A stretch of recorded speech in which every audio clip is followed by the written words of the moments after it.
Puji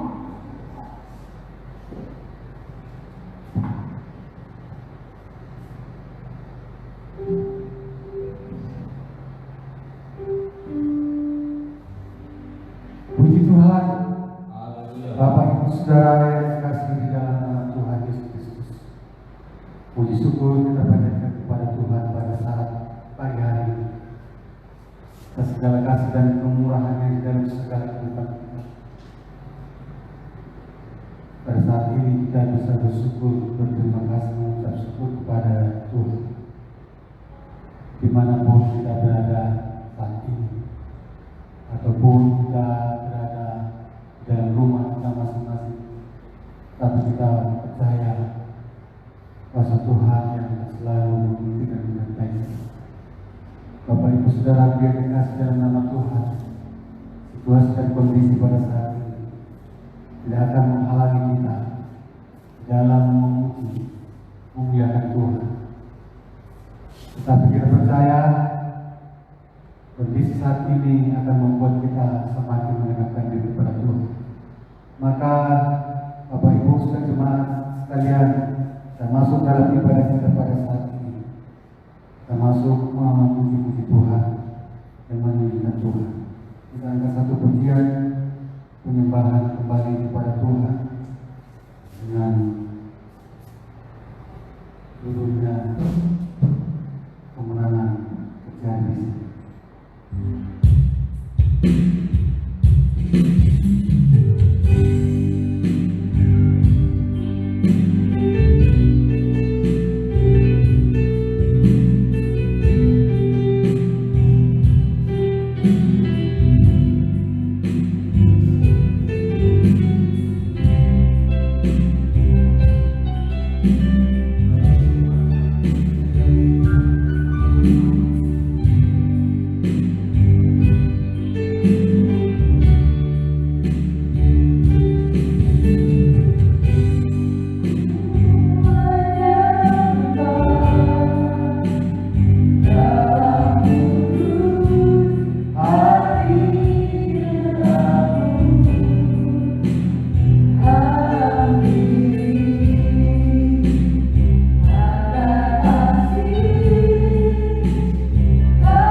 Berfirman oleh Tuhan sebab mengatakan, nyatakanlah kepadaku kemuliaan penuhi jiwa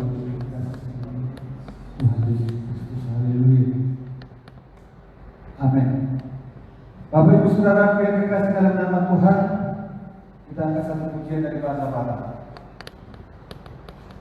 Yesus Tuhan bahasa Tuhanku, Yesus Tuhan.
kiranya kuasa Tuhan yang akan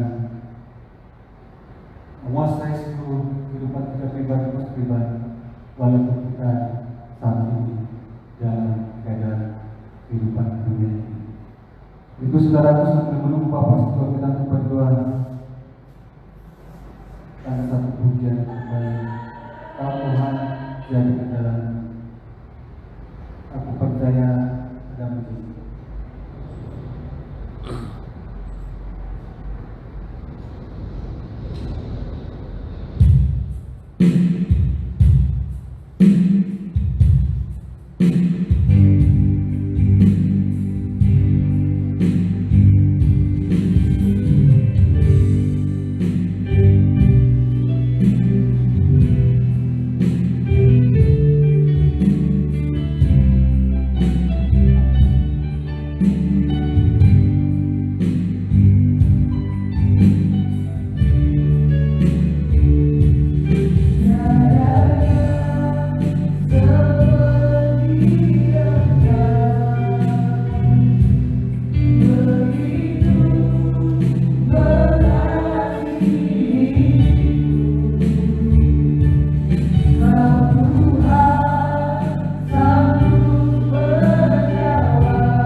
pagi hari yang indah ini yang Kau berikan dalam kehidupan kami Bapa.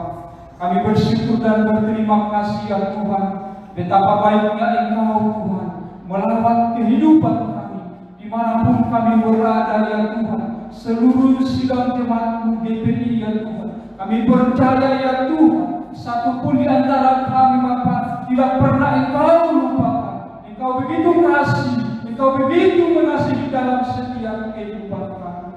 Allah Bapa surgawi, itulah yang kami syukuri pada hari ini ya Tuhan.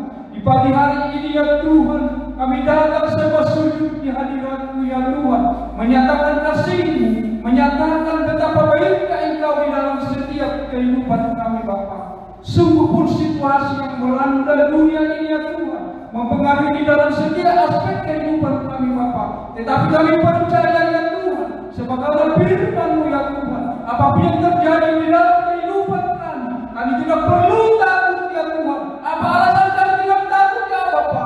Karena Engkau menyertai kehidupan kami. Terima kasih Bapa yang baik. Inilah ibadah kami Bapa, ibadah kami yang senantiasa kami bersyukur dan berterima kasih ya Tuhan. Oleh karena itu ya Tuhan, lewat kuasa kasih-Mu ya Tuhan, oleh karena kasih-Mu ya Tuhan, kuasa Roh-Mu ya Tuhan, kami mengulangi Tuhan yang ada di tempat ini ya Tuhan, dimanapun kami berada ya Tuhan, seluruh sidang jemaat-Mu ya Tuhan, kami percaya mengikuti acara ini ya Tuhan. Biarlah kiranya ya Tuhan, dimanapun kami berada, apapun situasi yang kami hadapi pada pagi hari ini Tuhan, kami percaya ya Tuhan, Engkau melawat dalam setiap kehidupan kami, keluarga lepas keluarga. Kami percaya ya Tuhan, kuasa-Mu ada hadir di tempat kami masing-masing ya Bapa. Situasi ini ya Tuhan tidak menyurutkan semangat kami Bapa untuk memuji menyembah Engkau ya Tuhan. Kami tetap percaya ya Tuhan, Engkau melawat kehidupan kami Bapa. Allah Bapa kami mengingat ya Tuhan percakapan-Mu dengan perempuan Samaria. Engkau berkata di sana ya Tuhan, di mana perempuan Samaria bangga bahwa nenek moyangnya menyembah di gunung Sinai atau gunung Gerizim ya Tuhan. Engkau mengatakan ya Tuhan, tidak di situ, dimanapun berada, yang penting kami menyembah Engkau di dalam roh dan kebenaran. Engkau mengatakan ya Tuhan, kami tidak terikat bukan hanya di Yerusalem, bukan hanya di gereja ini Tuhan, kami mau menyembah Engkau. Kami pun di rumah kami masing-masing, seluruh sidang jemaat-Mu ya Tuhan, kami mau ya Tuhan menyembah Engkau di dalam roh dan kebenaran. Kami tidak terikat dengan tempat, kami tidak menyembah Engkau hanya di gereja saja ya Tuhan, dimanapun kami berada. Bahkan kalaupun ada jemaat-Mu ya Tuhan di dalam pekerjaan saat ini, kami percaya Tuhan, Engkau hadir di sana ya Tuhan. Terima kasih Bapa yang baik, terima kasih ya Tuhan.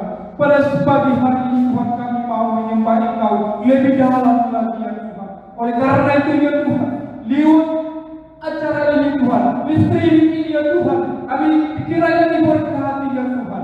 Terima kasih Bapa yang baik. Kami juga mempersembahkan seluruh alat-alat sound system ya Tuhan, apapun itu Tuhan, alat-alat musik ya Tuhan, biarlah itu kami persembahkan hanya untuk kepujian bagi nama Tuhan. Begitu juga anak-anak yang mengambil bagian di dalam singer ya Tuhan, ataupun di dalam musik ya Tuhan, semuanya Tuhan mereka melakukannya hanya kepujian bagi nama Tuhan. Kami juga berdoa ya Tuhan bagi Bapak guru kami Bapak yang memimpin pujian pada pagi hari ini. Biarlah semuanya Tuhan kami persembahkan. Biarlah hamba-Mu, Engkau urapi hamba-Mu, puji-pujian yang hamba-Mu persiapkan, semuanya Tuhan bermuara untuk memuji meninggikan nama Tuhan. Terima kasih Bapa yang baik. Dan sebentar juga ya Tuhan, hamba-Mu Bapak Gembala kami akan menyampaikan sabda kebenaran firman yang memberikan kekuatan bagi kami. Kami percaya ya Tuhan, firman-Mu penuh berkuasa, memberikan kekuatan, memberikan kesembuhan yang bagi orang yang sakit, memberikan keteguhan bagi orang yang ragu. Bahkan firman-Mu Bapa sangat membangkitkan orang yang mati.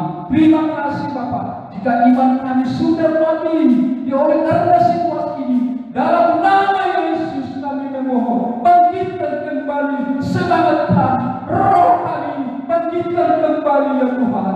Terima kasih Bapa yang baik, terima kasih Yesus.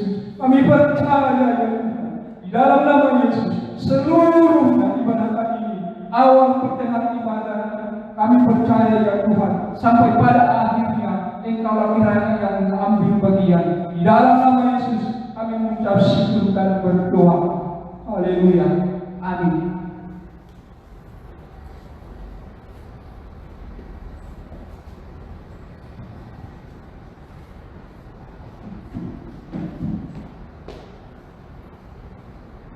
Haleluya. Haleluya. Bapak Ibu Saudara yang dikasih dalam nama Tuhan, kita percaya pada saat hari ini hadirat kuasa Tuhan yang akan memimpin menyertai segala langkah kehidupan kita ini, sehingga kita juga dalam perjalanan kita tidak akan mengalami ketakutan. Tapi saudara-saudara yang dikasih dalam nama Tuhan, kita mau memuji Tuhan, kita mau memuliakan Tuhan, diam di hadirat-Nya. Kita mau berdiam di hadirat Tuhan dengan dipenuhi hati, supaya hati juga dipenuhi dengan kehadiran Tuhan. Haleluya.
yang terbaik kepada Tuhan melalui persembahan kita.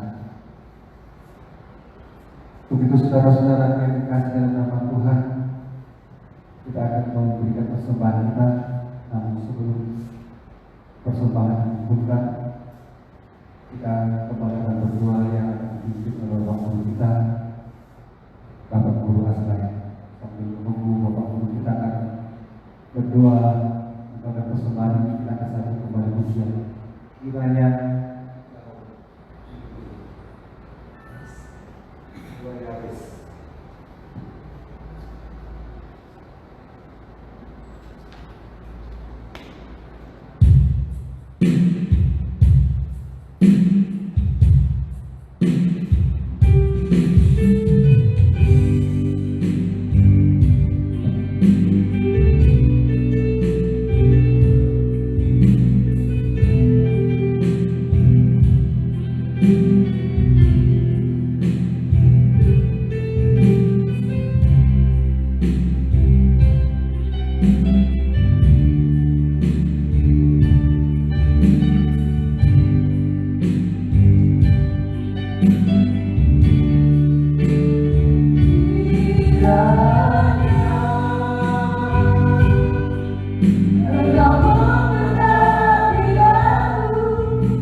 Bapa yang kudus, Allah kami Allah yang kekal, Allah kami Allah yang tidak pernah berubah dulu, sekarang bahkan untuk selama-lamanya, yang kami sembah di dalam nama Yesus yang menjadi Tuhan dan Juru Selamat kami yang hidup. Hanya bagimu segala pujian, hormat dan kemuliaan pada hari ini layak kami pada persembahkan. Buat segala kasih kemurahan, kasih pertolonganmu, kasih setiamu yang boleh menyertai kami di dalam perjalanan dalam kehidupan kami. Pada saat pagi hari ini kami sungguh sangat bersyukur Tuhan buat waktu dan kesempatan yang Tuhan masih boleh berikan bagi kami, untuk kami boleh beribadah, memuji, menyembah, meninggikan akan nama Tuhan. Oleh karena kami percaya Engkau Allah yang layak disembah, tinggi dimuliakan. Sebab Engkau yang sudah boleh mati di bukit Kalvari, mencurahkan darah yang kudus untuk menebus segala dosa-dosa pelanggaran kami, bahkan yang sudah mengangkat kami dari lumpur dosa kematian, menempatkan kami di dalam terang yang ajaib. Sembari kami menantikan kedatangan yang kedua kami untuk menjemput kami orang-orang yang percaya kepadamu. Begitu banyak perkara persoalan, penderitaan yang boleh datang menerpakan kehidupan kami. Jikalau kami melihat hidup kami, kami sungguh tidak mampu oleh karena keterbatasan kami. Tetapi kami mengerahkan mata rohani kami hanya memandang kepada Engkau sebagai penolong yang ajaib bagi kami. Engkau adalah jawaban bagi kehidupan kami. Di dalam situasi sekarang ini Tuhan, kami umatmu tidak dapat beribadah bersama-sama di Bait-Mu yang kudus oleh karena situasi yang tidak boleh mengizinkan. Namun kami percaya, sekalipun kami beberapa orang saja yang mengambil bagian di dalam pelayanan hari ini, dan umatmu para hamba pada sebagian dari rumah, kami percaya kuasa Tuhan boleh mengalir untuk boleh memberkati seluruh kehidupan kami. Jangan biarkan kami berjalan sendiri di dalam dunia yang panah ini Tuhan, karena kami percaya apabila kami berjalan tanpa Yesus, maka kami akan tersesat oleh karena gelapnya dunia yang panah ini. Tetapi biarlah Tuhan tetap beserta dengan kami, supaya kami senantiasa boleh memperoleh kemenangan demi kemenangan. Terima kasih Bapa yang baik. Sebentar kami akan mau dengarkan firman Allah yang hidup, yang disampaikan oleh hamba-Mu Bapak Gembala kami. Biarlah urapi hamba-Mu dengan urapan yang baru, penuhi hamba-Mu dengan kuasa Tuhan, supaya setiap firman yang sebentar akan boleh tertabur adalah firman Allah yang berkuasa, menguatkan kami setiap yang lemah, meneguhkan setiap yang ragu. Bahkan firman-Mu hari ini akan memberikan motivasi kepada kami, menguatkan kami sehingga kami kuat dalam perjalanan ini. Terima kasih Bapa yang baik. Namun sebelum kami dengarkan firman Allah yang hidup, sebentar kami akan memberikan persembahan kami untuk kemuliaan bagi nama Tuhan. Jamah setiap hati jiwa kami Tuhan, supaya kami tidak memberi dengan terpaksa, tetapi supaya kami memberi dengan sukacita. Sebab itulah yang Tuhan kehendaki daripada kehidupan kami. Hamba berdoa berkati seluruh umat Tuhan. Biarlah berkat-Mu melimpah kepada kami, supaya kami tidak ada seorang pun yang berkekurangan, namun kami berkelimpahan lewat kekayaan kasih dan kemurahan-Mu. Oh, terima kasih Bapa yang baik.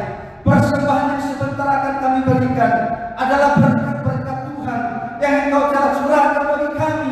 Hari ini sebagian akan kami persembahkan untuk kemuliaan bagi nama Tuhan.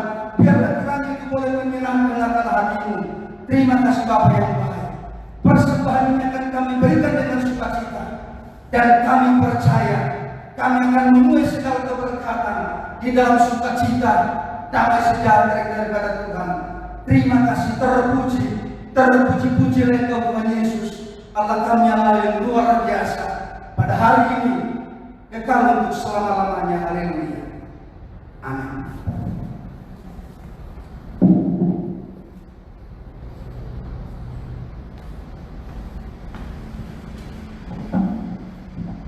Haleluya.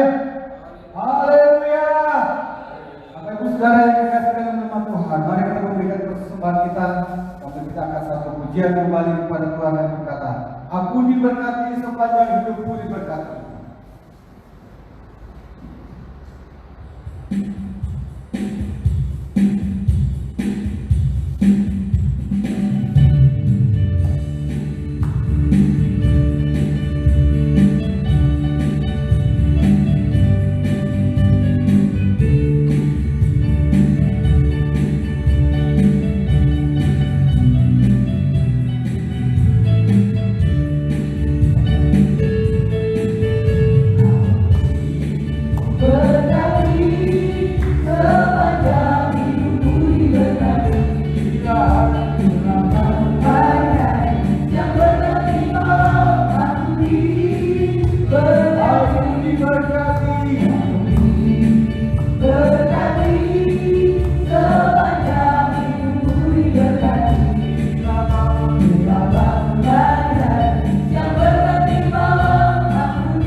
saudaraku yang kekasih dalam nama Tuhan, kita mau mempersiapkan hati dan jiwa kita tepat daripada firman Tuhan yang dilayani Bapak kita yang sekaligus nanti akan memimpin kita dalam doa dan doa berkat. Menunggu Bapak kita akan melayani kita daripada firman Tuhan dan satu pujian dari bahasa daerah kita dari bahasa Batak, BG Surat-Surat.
mendengarkan, yang mungkin ada di rumah, yang dimanapun mereka berada, Tuhan Engkau boleh nyatakan kasih-Mu, sehingga firman-Mu yang kami dengarkan hari ini boleh memberikan kekuatan bagi kami.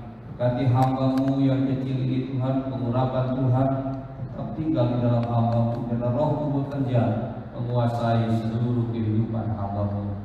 Berfirmanlah Engkau ya Tuhan, kami siap mendengarkannya di dalam nama Tuhan Yesus Kristus. Haleluya.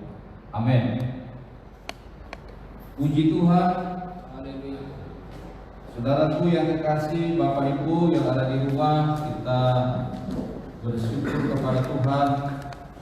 Kita kembali bertemu dalam ibadah minggu ini. Saya percaya, apa kabar saudara? Saya berharap kita semua ada dalam keadaan sehat, kita senantiasa ada dalam perlindungan Tuhan. Firman Tuhan hari ini yang terambil dari kitab Kolose pasal yang pertama ayat yang ke-25 sampai dengan ayat yang ke-28. Kita akan rindu, kita akan bergantian membaca. Yang di rumah, persiapkan kitab saudara, kita akan bergantian membaca firman Tuhan dari Kolose pasal yang pertama ayat yang ke-25 sampai dengan ayat yang ke-28. Saya akan memulai ayat yang ke-25 dan saudara membaca ayat yang ke-26 dan selesainya sampai ayat yang ke-28. Kalau saudara sudah ada di sana, saya akan membaca. Demikianlah firman Tuhan. Aku telah menjadi pelayan jemaat itu sesuai dengan tugas yang dipercayakan Allah kepadaku untuk meneruskan firman-Nya dengan sepenuhnya kepada kamu.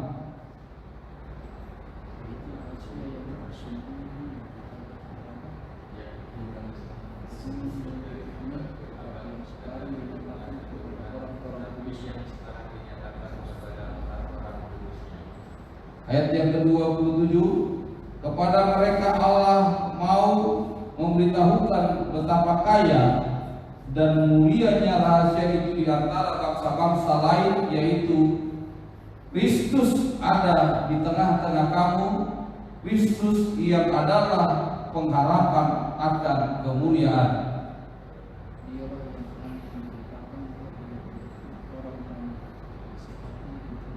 Ialah yang kami beritakan apabila tiap-tiap orang kami nasihati dan tiap-tiap orang kami ajari dalam segala hikmat untuk memimpin tiap-tiap orang kepada kesempurnaan dalam Kristus. Ya, demikian firman Tuhan. Saudara, Bapak Ibu yang terkasih di dalam nama Tuhan Yesus, yang menjadi tema khotbah ini yang semua kita tahu adalah Kristus ada di tengah-tengah kamu. Dalam ayat yang ke-26 yang penting kita garis bawahi, yang menjadi tema khotbah ini adalah Kristus ada di tengah-tengah kamu. Nah, saudaraku yang terkasih, Yesus Kristus adalah Tuhan dan Juru Selamat yang diberikan oleh Allah Bapa di dalam sorga untuk menjadi penyelamat di dalam dunia ini, saudara yang terkasih. Kalau kita lihat di dalam firman Tuhan ini, saudara, bahwa Paulus berkata ada satu rahasia yang berabad-abad lamanya yang dibukakan oleh firman Allah yang dituliskan oleh Rasul Paulus kepada jemaat di Kolose ini, bahwa apa rahasia yang dimaksud daripada Rasul Paulus. Di situ dikatakan rahasia jauh sebelumnya dari turun temurun, rahasia yang akan diungkapkan kepada saudara dan mungkin sudah terungkap rahasia ini. Rahasia itu adalah bahwa Kristus ada di tengah-tengah kita. Kristus adalah Allah, adalah Roh. Yohanes berkata bahwa Allah itu adalah Roh. Jadi Allah menjadi manusia, Roh menjadi daging, Allah menyatakan diri, memperkenalkan diri kepada dunia ini lewat pribadi Yesus Kristus. Kita lihat di dalam kitab Perjanjian Lama, saudara yang kekasih, bahwa Allah itu berbicara dalam bentuk-bentuk bayangan saja. Dalam kitab Kejadian, Kristus digambarkan adalah seperti keturunan atau benih dari perempuan itu. Keturunan dari benih perempuan itu adalah satu gambaran Kristus di dalam kitab Kejadian. Dalam kitab Keluaran berkata bahwa Kristus digambarkan seperti domba Paskah. Dalam kitab Bilangan atau kitab Imamat, Kristus digambarkan seperti imam besar. Dalam kitab Bilangan, Kristus digambarkan adalah seperti tiang awan dan tiang api. Dalam kitab Ulangan, Kristus digambarkan seperti Nabi Musa yang memimpin bangsa itu dari tanah Mesir kepada tanah Kanaan. Itu merupakan satu gambaran yang diberikan di dalam kitab Perjanjian Lama. Dahulu kala orang tidak tahu bagaimana cara orang mengenal Allah itu. Allah berbicara kepada nabi-nabi dalam kitab Perjanjian Lama. Mereka menggambarkan bahwa Kristus itu dalam bentuk gambaran-gambaran yang akan datang, yang dinubuatkan oleh Nabi Yesaya bahwa Kristus adalah Raja Damai. Dia akan datang kembali, dia akan menjadi raja, menjadi pendamai di dalam dunia yang penuh dengan kegelapan itu.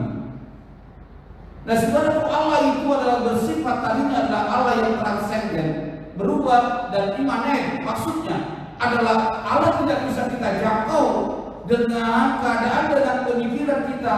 Tetapi sekarang Allah telah menyatakan diri, memperkenalkan diri di dalam Yesus Kristus. Maka kita sekarang bisa mengerti, kita bisa tahu, kita bisa mengenal bahwa Yesus itu adalah gambaran daripada Allah Bapa di dalam surga.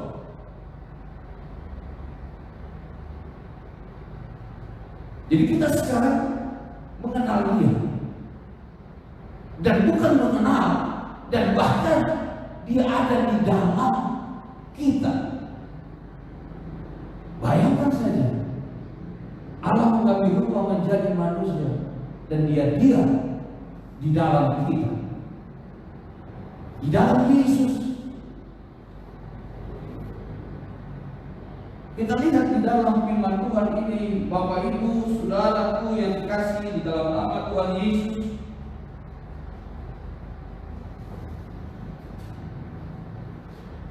Di dalam firman Allah, Paulus menulis surat kepada jemaat yang ada di Kolose. Di latar belakangnya adalah sebetulnya jemaat Kolose adalah jemaat yang didirikan oleh Epapras. Epapras adalah seorang murid daripada Rasul Paulus. Ketika dia menjadi masuk sekolah Alkitab, maka Paulus mendidik Epapras ini menjadi seorang hamba Tuhan. Dan Epapras pulang ke kampung lalu dia membuka jemaat di Kolose. Dan bahkan Paulus sendiri tidak pernah ke Kolose, tetapi surat Kolose ini dibawa oleh Etikus. Karena ketika Epapras mengalami masalah di dalam pelayanannya, di dalam gereja yang ada dipimpin olehnya di dalam Kolose, di sana ada ajaran-ajaran sesat, ajaran-ajaran Yudaisme, ajaran-ajaran tentang menyembah malaikat, ajaran-ajaran tentang sunat.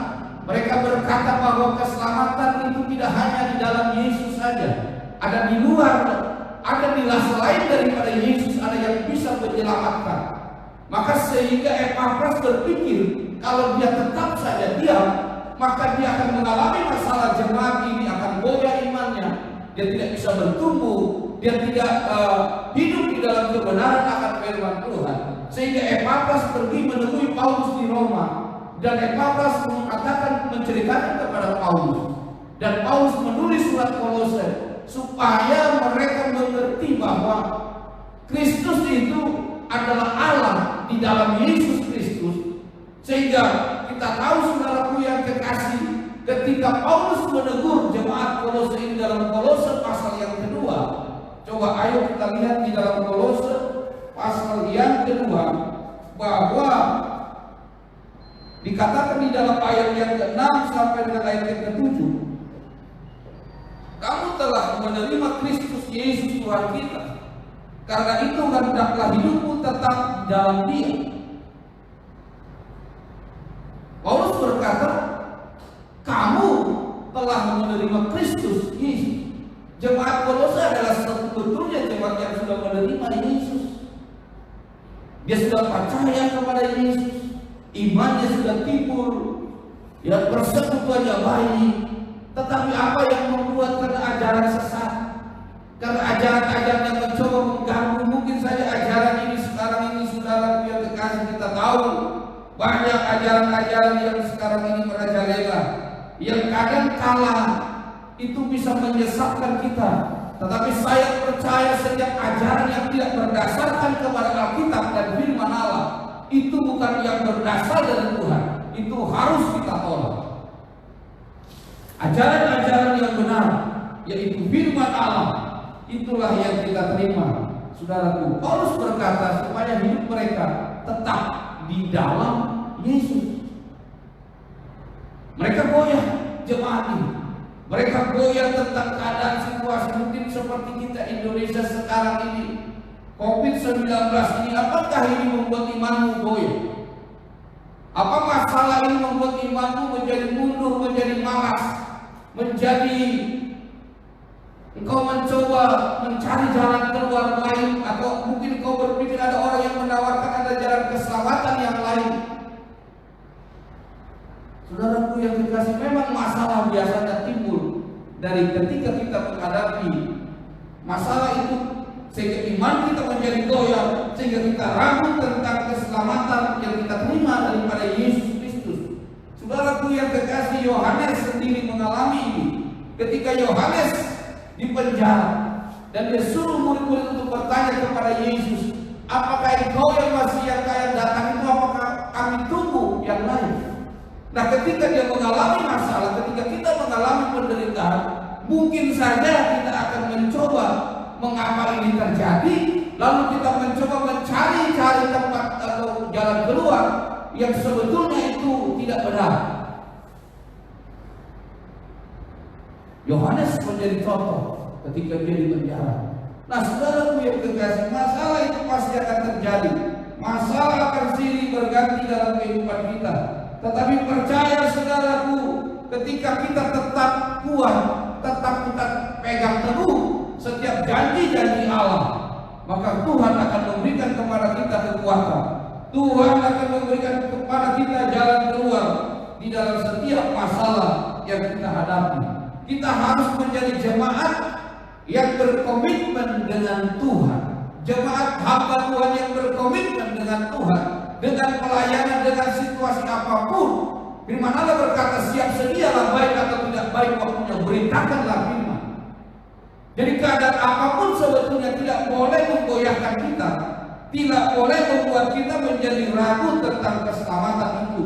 Saudaraku yang kekasih, dalam Alkitab ada satu contoh Sadrak, Mesak dan Abednego. Mereka ditangkap oleh Raja Nebukadnezar karena mereka tidak mau menyembah patung yang Tuhan Nebukadnezar dirikan, patung yang terdiri daripada emas. Sadrak, Mesak dan Abednego tidak mau. Lalu dia dilaporkan, Tuanku, bukankah orang Yahudi itu, Sadrak, Mesak dan Abednego tidak mau menyembah patung yang Tuhan dirikan? Dan Sadrak, Mesak dan Abednego, kita tahu semua cerita ini. Dan dia ditangkap, dibawa, dimasukkan kepada perapian yang menjala-jala. Dan Raja Nebukadnezar berkata, buat api 7 kali lipat. Apakah Sadrak, Mesak dan Abednego menjadi mundur? Dan dia berkata, ampun, saya mau menerima Dewa Tuhan. Apakah demikian? Tidak. Apa sikap mereka? Dia berkata, Sadrak, Mesak dan Abednego berkata, sekalipun Allah kami yang kami puja, yang kami sembah, tidak mau menolong kami, tapi kami tidak mau menyembah patung Tuhan bulan. Ini satu sikap komitmen di dalam itu. Maka Raja Nebukadnezar pun marah, gerak, mukanya merah, dan dia berkata kepada pengawal, bawa ini 3 orang, api bikin 7 kali lipat, masukkan mereka. Maka diikat Sadrak, Mesak, dan Abednego. Lalu mereka diikat dan dilemparkan kepada perapian itu. Alkitab berkata yang tentara pasukan yang memasukkan mereka pun mati terbakar. Tetapi apa yang terjadi? Sadrak, Mesak, dan Abednego dilihat oleh Raja Nebukadnezar, mereka justru berjalan-jalan di dalam api. Tadinya 3 orang, dan Raja Nebukadnezar, kok ada 4 orang? Siapakah yang satu itu? Mereka tidak terbakar. Pakaian pun satu helai benang pun yang di dalam dipakai oleh Sadrak, Mesak, dan Abednego tidak ada yang bau hangus. Sehingga Raja Nebukadnezar pun heran, terheran-heran. Dan mereka dikeluarkan dari perapian itu. Sehingga Raja Nebukadnezar berkata, siapapun yang menghina Allah, Sadrak, Mesak, dan Abednego dia harus dihukum. Dan Sadrak, Mesak, dan Abednego diberikan jabatan lebih tinggi dari jabatan yang pertama. Haleluya. Saudaraku yang kekasih, orang yang senantiasa hidupnya berkomitmen dengan Tuhan, Tuhan pasti akan pelihara kita. Tuhan pasti akan memberkati kita. Dia tidak pernah membiarkan kita, saudaraku yang kekasih, seorang diri. Bahwa percaya bahwa keselamatan tidak ada di dalam siapapun. Paulus berkata dalam Kisah 4 ayat yang ke-12 bahwa keselamatan di kolong langit ini tidak ada nama lain yang diberikan oleh Allah kepada manusia yang olehnya kita diselamatkan. Tidak ada lain nama selain nama Yesus Kristus. Itulah nama yang datang dari surga, yang diberikan kepada kita menjadi satu keselamatan kita. Saudaraku yang kekasih, ini khotbah mana tentang berbicara tentang keselamatan. Keselamatan itu adalah satu hal bagian yang terpenting daripada kehidupan kita.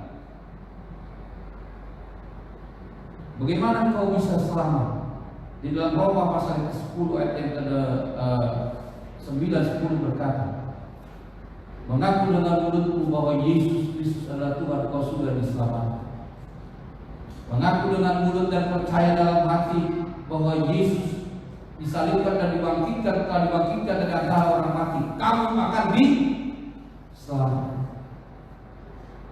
Mengaku saja dengan percaya dengan mulut kita. Apa yang keluar dari mulut berasal dari hati kita. Ya, percaya aku dengan mulut, percaya saja bahwa Tuhan sudah menyelamatkan kita, saudara yang kekasih. Nah, jemaat ini memang penting. Paulus harus koreksi mereka karena mereka harus benar-benar sungguh-sungguh mengikut Tuhan. Mengikut Tuhan itu harus benar-benar jujur, penuh dengan kesungguhan. Di dalam pembacaan dari Kolose pasal yang kedua, Paulus berkata supaya mereka tetap. Kata tetap itu, saudaraku yang kekasih, dalam bahasa Yunani dikatakan parispateo, atau tetap itu parispateo adalah artinya berjalan.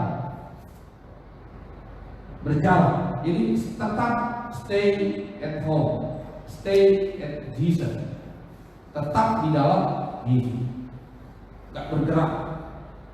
Maksudnya tetap dalam bahasa terjemahan bahasa Yunani berkata parispateo itu adalah kita berjalan bersama dengan Yesus. Jadi bukan berarti diam saja, tetapi kita berjalan bersama dengan berjalan bersama dengan Kristus di dalam kehidupan kita sehari-hari. Bukan 1 bulan, bukan 1 tahun, tidak. Berjalan dengan Kristus adalah setiap saat, setiap hari kita berjalan dengan Dia. Nah, berjalan dengan Kristus bukan tidak ada masalah. Ya, pasti masalah itu ada. Dalam Alkitab kita tahu bahwa orang-orang yang bersama dengan Kristus seperti Paulus, seperti para murid, mereka juga mengalami masalah. Masalah boleh datang silih berganti, tapi ketika ada Kristus di dalam hidup kita yang memberikan kepada kita kekuatan, kemampuan untuk mengatasi setiap masalah kita, maka kita akan bisa keluar dari masalah itu menjadi pemenang. Bukan masalah itu yang menguasai kita, tetapi kita bisa mengalahkan masalah itu bersama dengan Kristus. Jadi berjalan bersama Kristus itu, saudaraku, mungkin ketika para murid berlayar, pertanyaannya ketika kita berjalan dengan Kristus, siapa yang menjadi pemimpin di dalam perjalanan itu? Kita tahu bahwa Kristus Dia Raja, Dia Tuhan. Nah, kalau kita posisikan Tuhan itu di bawah kita, kita yang menjadi lebih pintar, lebih sok tahu, lebih tahu, ya Kristus bisa saja Dia berkata, oke, kalau kau mau berjalan aku di belakang, apa-apa, silakan, ayo monggo, silakan. Bisa saja Kristus Dia seperti para murid, ketika para murid berlayar, Yesus di belakang diberikan. Bisakah waktu itu Petrus berkata, Guru, di depan saja lagi. Kau Tuhan, Kau Maha Kuasa, di depan saja. Tapi Petrus mungkin saja dia berkata, Guru di belakang. Saya ini ahli dalam laut. Urusan laut, urusan saya. Kristus, Yesus di belakang saja. Bisa saja. Maka ketika masalahnya, Yesus di belakang saja tidak. Ya? Karena memang saudara, Allah tidak memaksa kita, Allah tidak, Yesus tidak membuat supaya Dia harus di depan. Seperti kita yang kalau kita ke pesta, kita harus minta supaya kita duduk di depan. Sebetulnya Alkitab berkata, kalau kau diundang, kau harus duduk di belakang. Supaya lebih baik kau dari belakang disuruh ke depan daripada dari belakang kau dari depan kau disuruh ke belakang. Nah, orang ini adalah orang yang rendah hati. Sebetulnya ciri-ciri orang yang berjalan dengan Yesus adalah orang yang harus rendah hati, harus membuat Yesus itu, Kristus itu menjadi pemimpin, menjadi kepala, menjadi tertinggi di dalam kehidupan kita. Jangan buat Dia nomor 2. Allah tidak mau buat nomor 2, Dia nomor 1. Dia harus yang terutama dalam kehidupan kita. Jemaat Kolose mungkin membuat Yesus bukan menjadi kepala, sehingga dia mencoba menggeser Yesus dari hati mereka. Bisa saja dia berkata, Yesus pikir dulu, saya aja di depan.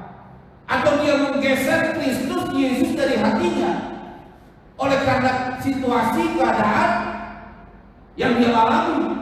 Bisa saja. Ada banyak orang gara-gara sembako, gara-gara jabatan, gara-gara harta, gara-gara cowok ganteng, akhirnya wanita menggeser Yesus.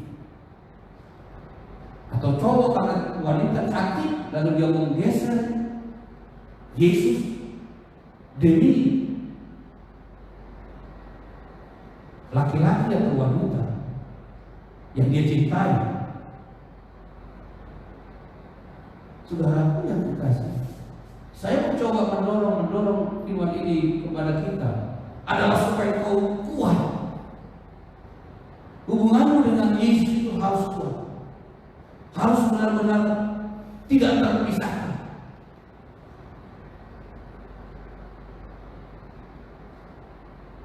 Nah, jadi saudaraku yang dikasih, harus kita memiliki satu komitmen dalam mengikut Tuhan ini. Di dalam Roma pasal yang ke-8 ayat yang ke-17,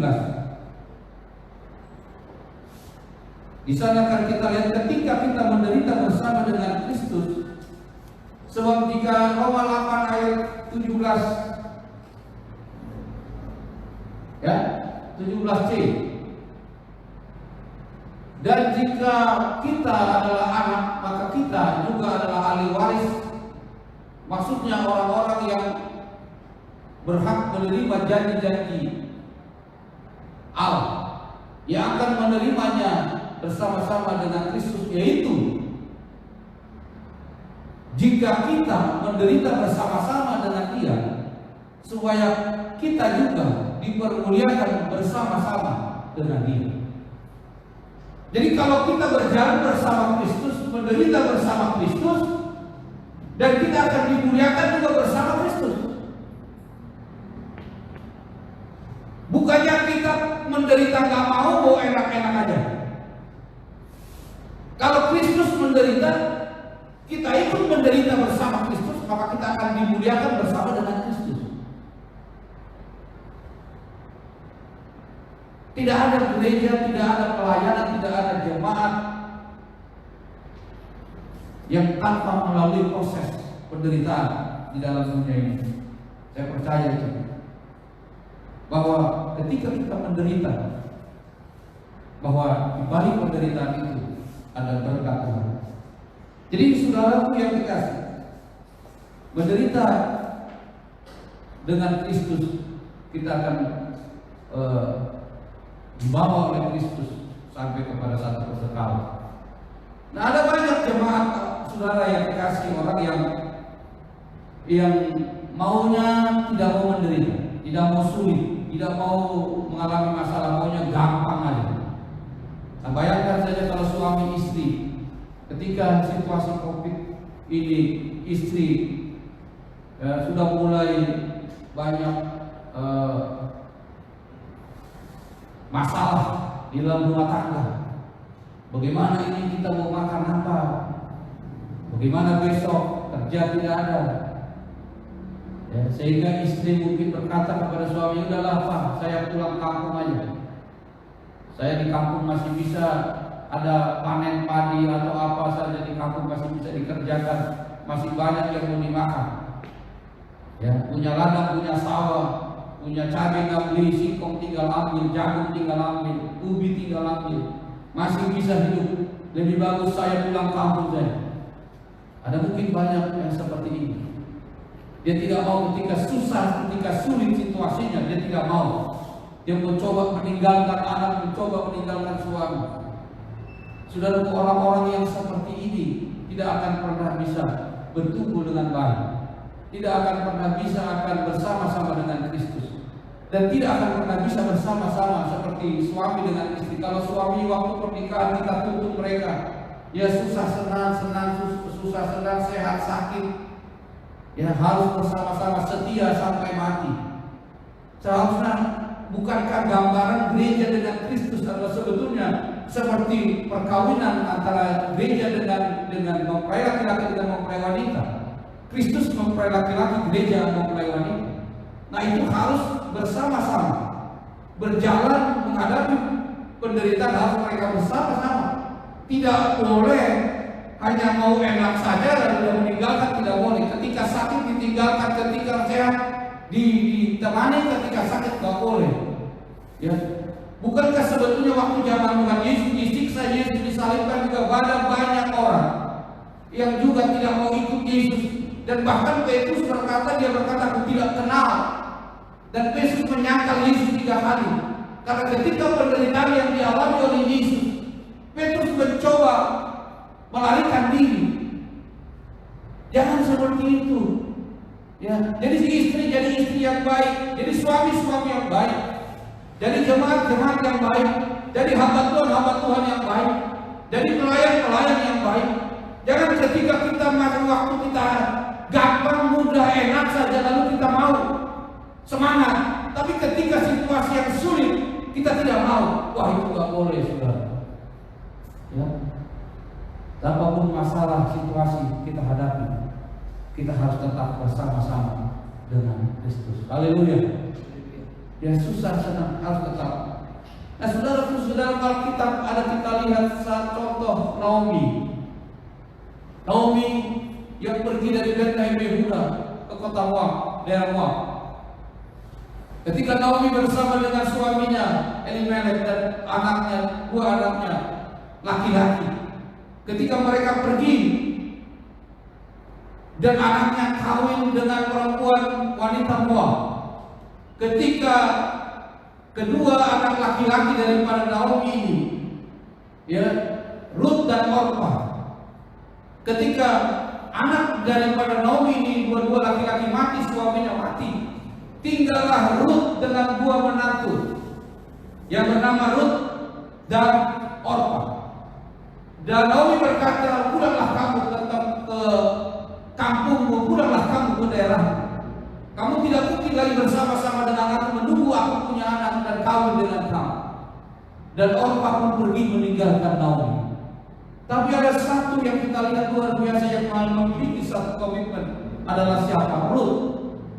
Ketika Naomi berkata, pulanglah kau, tetapi Ruth berkata, Allahmu adalah Allahku, di mana engkau mati, aku pun mati di sini. Bayangkan, luar biasa komitmen yang dimiliki oleh Ruth, dan dia terus mengikuti Naomi. Orpa pergi meninggalkan, tetapi Ruth tetap. Jadi Ruth ini sekalipun suka duka dia tetap mengikuti mertuanya Naomi. Mungkin saja Naomi ini mungkin adalah seorang mertua yang baik. Biasanya mertua dengan menantu itu seringkali tidak cocok. Tetapi saya perhatikan, saya pelajari dalam Alkitab ini, Naomi adalah seorang wanita yang baik, yang sehingga Ruth mengikuti dia. Dan kita tahu terus cerita itu. Akhirnya Ruth sampai ke Bethlehem Yehuda, dan Naomi menyuruh Ruth untuk pergi membantu di pertanian yang dimiliki oleh Boaz. Dan akhirnya Ruth diangkat menjadi istri daripada Boaz, yang nanti juga akan menjadi silsilah daripada keturunan daripada Tuhan Yesus. Nah, saudaraku yang kekasih, bahwa penderitaan yang kita hadapi, masalah yang kita hadapi, jangan kita pernah meninggalkan Tuhan. Jangan kita pernah seperti orang-orang yang ada di Kolose, mencoba meninggalkan Tuhan, menggeser mereka. Jangan begitu, saudaraku yang kekasih. Senantiasa berkomitmenlah kepada Tuhan, sebab Tuhan senantiasa akan menolong menyertai kita. Di dalam Yesaya pasal yang ke-46 ayat yang ke-4 berkata bahwa sampai masa tuamu aku tetap dia. Yesaya 46 ayat yang ke-4, sampai masa tuamu aku tetap dia, dan bahkan sampai putih rambutmu aku menggendong kamu. Bayangkan, sampai tua putih rambut Tuhan menggendong kita. Dan bukan menggendong saja dikatakan aku telah melakukannya dan menanggung kamu terus. Ditanggung kita. Masalahmu ditanggung, kebutuhanmu ditanggung, kesehatanmu ditanggung. Dan aku mau memikul kamu dan menyelamatkan kamu. Saudaraku, Bapak Ibu yang ada di rumah, firman ini menjadi satu kekuatan baru di dalam kehidupan kita. Nah, bagaimana Kristus tinggal dalam kita? Kita akan lihat di dalam firman Tuhan ini. Kristus itu tinggal, tentu dia memiliki satu syarat di dalam hidup kita. Syarat yang dia berikan kepada kita yang pertama adalah jangan ada Allah lain di hadapan Tuhan. Hukum Taurat yang pertama, jangan ada pada Allah lain. Jadi jangan ada berhala di dalam hati saudara. Jangan buat satu kekuatan, satu keyakinan, kepercayaan di dalam hati saudara selain daripada Kristus. Pasti Tuhan itu tidak mau dia bercemburu adanya. Jadi harus kau hatimu hanya fokus tertuju kepada Kristus saja. Di dalam kitab 1 Samuel kita tahu ketika tabut perjanjian tabut Allah dirampas oleh orang Filistin. Ketika tabut itu dirampas oleh orang Filistin dan tabut itu dibawa ke daerah orang Filistin dan tabut itu ditaruh di kuil dewa orang Filistin. Dan apa yang terjadi saudaraku yang kekasih, ketika tabut perjanjian Allah ditaruh bersama dengan dewa Dagon yang dimiliki oleh dewa orang Filistin, maka besoknya apa yang terjadi? Dan patung daripada dewa Dagon itu dihancurkan oleh tabut Allah. Hari kedua, kepala tangan hancur, sehingga orang-orang Filistin pun kaget heran. Maka mereka merasa kalau tetap tabut ini di sini maka kita akan hancur. Maka tabut itu disuruh dipulangkan. Firman ini berbicara tentang apa? Kalau di dalam hati saudara ada ilah-ilah lain, kalau ada Allah berhala yang lain, tidak mungkin yang satu kudus, yang satu najis, yang satu baik, yang satu jahat. Tidak mungkin kita simpan bangkai busuk di dalam hati kita. Itu harus bersih, kudus. Baru Allah bisa tinggal, baru Kristus bisa tinggal di sini. Kita pun tidak mau tinggal di kamar yang busuk. Atau ada saudara mau di kamar ada bangkai tikus lalu saudara tidur di situ, lalu mau nikmati bau bangkai itu. Ada yang seperti itu. Itu kalau ada sudah ada kelainan. Seharusnya kalau ada bau busuk langsung buang. Kudus, suci. Itulah gambaran tentang pribadi Kristus. Nah, memang kita masih terdiri dari darah dan daging, itu betul, saudara. Kita masih mungkin kita masih bergaul, masih berkumpul. Tapi saya percaya penyucian itu akan terus terjadi. Proses itu akan terus berlangsung. Itu akan senantiasa, kalau kita rela, kalau kita mau, kalau kita mau berubah, bahwa itu akan bisa terjadi. Itu pasti bisa terjadi ketika kita mau diproses, dibentuk. Bagaimana cara membentuknya? Adalah lewat pikiran kita. Menanggalkan tubuh yang lama adalah bisa dilakukan oleh karena pikiran kita. Kalau saudara berpikir bahwa kau mau bertobat, mau berubah, mau meninggalkan setiap dosa, mau hidup benar di hadapan Tuhan, kau pasti bisa. Roh Kudus akan memberikan kekuatan kepada saudara, sehingga kau bisa bertahan, kau bisa berubah di dalam kehidupan saudara. Nah, itu yang pertama, saudara. Jangan ada Allah lain. Dan yang kedua, biarlah Roh Kudus bekerja di dalam hati kita. Biarkan Roh Kudus menuntun di dalam hidup kita. Roh Kudus adalah sebagai parakletos. Parakletos maksudnya adalah sebagai pembela, pengacara, membela dalam setiap perkara kita sehari-hari. Karena ada lawan kita yang senantiasa setiap hari mendakwa kita. Iblis itu setiap hari mendakwa saudara, mempersalahkan saudara. Sebab dia dinamakan diabolos, adalah dia akan menyalahkan saudara. Sebetulnya saudara benar tidak salah. Dia akan mencoba mendakwa. Oh, ini salah, ini salah, ini salah. Nah, ada parakletos, adalah Roh Kudus di dalam hidup kita yang membela. Ketika Ayub berkata dia melapor ke surga, bukankah Ayub itu kalau kau lindungi, kau jagai saja. Nah, Roh Kudus akan datang juga membela kita di surga. Makanya, jadi saudara, Roh Kuduslah sekarang yang ada di dalam hati kita.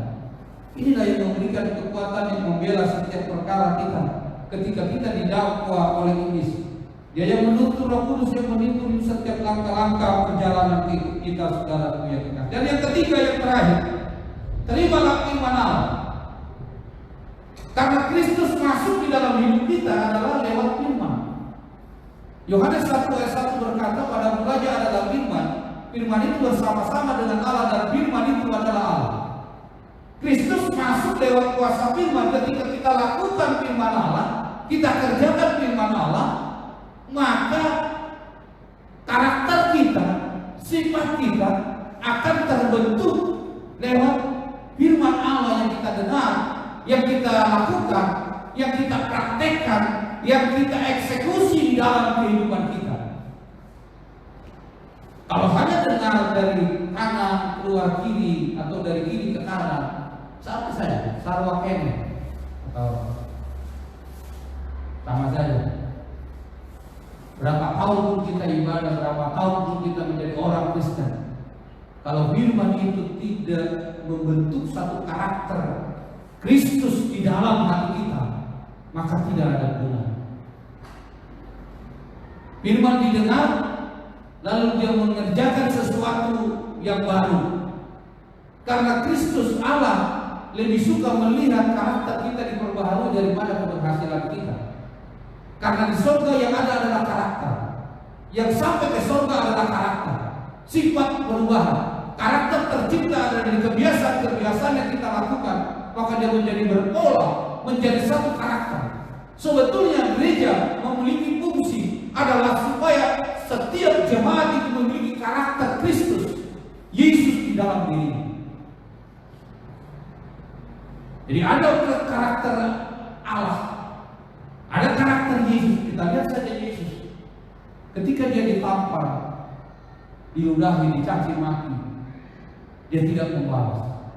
Dan dia berkata, ampunilah mereka Tuhan, sebab mereka tidak tahu apa yang mereka perbuat. Ini satu karakter Allah. Apakah saudara ketika kita ditampar, oh ya itu gak apa-apa, kalau saya ditampar pipi kiri, saya hajar dia tangan kanan. Nah ini memang berbicara tentang kehidupan kita, bagaimana kita bisa mengampuni, bagaimana kita bisa hidup berdamai dengan siapapun. Saya tidak berkata lalu kita dipukul diam saja, lalu kita wah diinjak-injak diam saja, tidak. Tetapi maksudnya adalah karakter Kristus itu adalah karakter surgawi yang harus kita miliki, yang harus ada di dalam hidup kita sebagai anak-anak Tuhan, sebagai pengikut Kristus, supaya orang lihat bahwa di dalam diri kita ada gambaran Kristus lewat perbuatan kita, lewat sikap kita, lewat tingkah laku kita. Ada gambaran Kristus di dalam hidup kita. Saudara yang kekasih, saya percaya firman Tuhan hari ini. Mari saudaraku yang kekasih, seluruh jemaat Tuhan yang di rumah, berpikir, bertindaklah sesuai dengan firman Tuhan yang kita sudah pelajari, kita sudah dengarkan. Karena Yesus bekerja, Yesus adalah firman, Kristus adalah firman. Kalau saudara mau mengenal Yesus dengan baik, kenallah firman-Nya, pelajarilah firman-Nya, lihat apa yang diajarkan kepada kita, itu kita lakukan, maka karakter itu akan menjadi bagian di dalam kehidupan kita. Jadi saya percaya seluruh jemaat Tuhan di mana saudara berada hari ini, mari relakan hidup saudara kepada Tuhan, buka hati saudara, hidupilah kebenaran Tuhan di dalam hidup kita. Karena ketika kita menghidupi kebenaran Tuhan, maka terbentuklah sifat-sifat Allah, terbentuklah karakter-karakter Allah di dalam hidup kita, karena kita bersama dengan Yesus di dalam kehidupan kita. Karena Yesus telah ada dan dia bahkan naik ke surga, dan dia akan datang kembali menjemput setiap kita yang percaya kepada-Nya. Demikianlah firman Tuhan hari ini, boleh senantiasa memberkati kita. Bagi Yesus telah kemuliaan kekal sampai selama-lamanya. Haleluya. Kita akan puji buat Tuhan. Saya undang singer dan puji depan. Saya nyanyikan pujian kepada Tuhan. Rohmu yang hidup peduli. Haleluya. Haleluya.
mujizat-Mu yang terjadi, penyertaan-Mu sempurna di dalam hidup kami, penyertaan-Mu di dalam setiap jemaat-Mu Tuhan. Oh, dalam hari ini kami berdoa, apabila jemaat-Mu yang lemah Tuhan, kuatkan mereka, yang berbeban berat meriangkan setiap beban mereka Tuhan. Oh, yang sakit semakin sempurnakan, semakin pulihkan mereka di dalam nama Tuhan Yesus Kristus Tuhan. Karena setiap umat-Mu yang Tuhan ada dalam perlindungan Tuhan, ada dalam pertolongan Tuhan. Oh Bapa yang baik, sehingga jemaat-Mu yang memiliki karakter Kristus, mereka bertumbuh dewasa di dalam Tuhan. Jangan biarkan mereka menggeser keimanan mereka. Jangan biarkan mereka menjadi lemah, menjadi ragu tentang iman mereka kepada-Mu. Biar Engkau senantiasa Tuhan melindungi, menjagai mereka Tuhan. Seperti jemaat-Mu yang di Kolose ini Tuhan. Oh Bapa di dalam surga, kami berdoa bagi setiap jemaat-Mu di kabupaten Gereja Pentakosta Indonesia Sidang Pemimpin. Kami berdoa Engkau semakin teguhkan panggilan-Mu bagi mereka, sehingga mereka boleh bertumbuh, berbuah, berakan berbuah di dalam Tuhan. Adalah sekalipun dalam situasi yang sulit, mereka boleh tetap teguh di dalam Tuhan. Terima kasih Bapa yang baik. Oh haleluya, haleluya. Berkati setiap jemaat-Mu ya Tuhan. Oh haleluya, kami berterima kasih kepada-Mu ya Tuhan. Mungkin ada beberapa jemaat yang sudah Engkau tolong mereka, Engkau sudah berkati mereka ya Tuhan. Dalam apa yang mereka rindukan, apa yang mereka cita-citakan Tuhan, Engkau sudah menjawab setiap doa permohonan kami. Terima kasih Bapa di dalam surga. Bagi setiap jemaat-Mu juga ya Tuhan yang sudah mengumpulkan dan yang sudah memberikan persembahan yang untuk membantu pelayanan ini Tuhan. Mungkin persembahan lewat transfer yang mereka perbuat, Tuhan Engkau berkati, Engkau kembalikan berlipat kali ganda bagi mereka, sebab Engkau tidak pernah berhutang pada mereka ya Tuhan, sehingga mereka boleh lagi untuk bekerja, berkorban untuk kemuliaan Tuhan. Berkati keluarga mereka, berkati anak-anak mereka, Engkau berkati cucu mereka Tuhan, berkati kesehatan mereka, berkati semua rumah tangga keluarga besar mereka Tuhan. Dan istimewa berkati firman-Mu yang kami dengar hari ini Tuhan, supaya Kristus tetap ada di dalam hati kami. Kami berjalan bersama dengan Kristus, sebab apabila kami bersama dengan Kristus, tidak ada yang menjadi lawan kami. Siapa yang boleh memisahkan kami dengan Engkau? Tidak ada kuasa apapun. Itu sebabnya kami percaya Tuhan, Engkau ada di dalam hidup kami lewat kuasa firman-Mu, lewat Roh Kudus-Mu. Tuntunlah kami, peliharakanlah kami, bimbinglah kami Tuhan. Oh haleluya, dalam situasi ini Tuhan yang serba sulit Tuhan, setiap jemaat-Mu Tuhan, hamba berdoa, pulihkan, berkati mereka, cukupkan segala kebutuhan mereka ya Tuhan. Oh sandang pangan papan mereka Engkau butuhkan Tuhan, cukupkan mereka. Berkati setiap jemaat-Mu. Apa juga berdoa berkati kepada pemimpin bangsa dan negara kami ini Tuhan. Biar mereka senantiasa bekerja Tuhan di dalam rasa tanggung jawab penuh dengan pengabdian untuk bangsa dan negara kami Indonesia ini. Dari Bapak Presiden dan sampai para kabinet, Tuhan, hamba berdoa di dalam Yesus Kristus, Engkau berkati mereka. Berkati juga setiap tim medis, para dokter Tuhan, Engkau berkati mereka, Tuhan, berikan mereka kekuatan yang baru. Berkati setiap para hamba, bapak-bapak pendeta kami, bapak-bapak setiap yang melayani lewat live streaming hari ini Tuhan, Engkau berkati. Engkau pakai kami Tuhan dengan luar biasa. Engkau pakai gereja kami ini Tuhan menjadi berkat di mana pun berada Tuhan. Oh terima kasih Bapa di dalam surga. Berkati setiap kami sekalian yang kami ibadah pelayanan ini, baik singer, baik tim musik, baik admin yang mengambil dalam ibadah live stream ini Tuhan. Bapak Hasibul Tuhan, Engkau berkati dia, Engkau berkati keluarganya, Engkau berkati anak-anaknya, dan Engkau berkati usahanya Tuhan. Berkati kami sekalian ya Tuhan. Kami percaya Engkau senantiasa melindungi dan memberkati kami. Bagi-Mu segala pujian, hormat, kemuliaan kekal sampai selama-lamanya. Haleluya. Mari kita tutup kebaktian ini dengan doa penutupan kita ya Bapa kami. Ya Bapa kami di dalam surga, dikuduskanlah kiranya nama-Mu, datanglah kerajaan-Mu, jadilah kehendak-Mu di bumi seperti surga. Berikanlah pada hari ini makanan kami secukupnya. Ampunilah segala kesalahan kami, seperti kami mengampuni orang yang bersalah kepada kami. Dan janganlah kau kami ke dalam pencobaan, melainkan lepaskanlah kami dari hari jahat. Karena Engkau yang punya kerajaan dan kuasa dan kemuliaan sampai selama-lamanya. Haleluya. Jemaat sekalian, mari angkat kedua tangan saudara, terimalah berkat Tuhan. Kasih karunia Tuhan Yesus Kristus, kasih Allah Bapa, dan persekutuan di dalam Roh Kudus menyertai dan memberkati sidang jemaat sekalian. Ya, haleluya. Amin. Silakan duduk. Kita akan puji buat Tuhan dengan lagu pujian kita. Yesus itulah satu-satunya penolongku yang sungguh.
Demikianlah ibadah kita hari ini. Tuhan Yesus memberkati kita sekali-kali. Kita bertemu dalam ibadah doa hari Selasa. Puji Tuhan.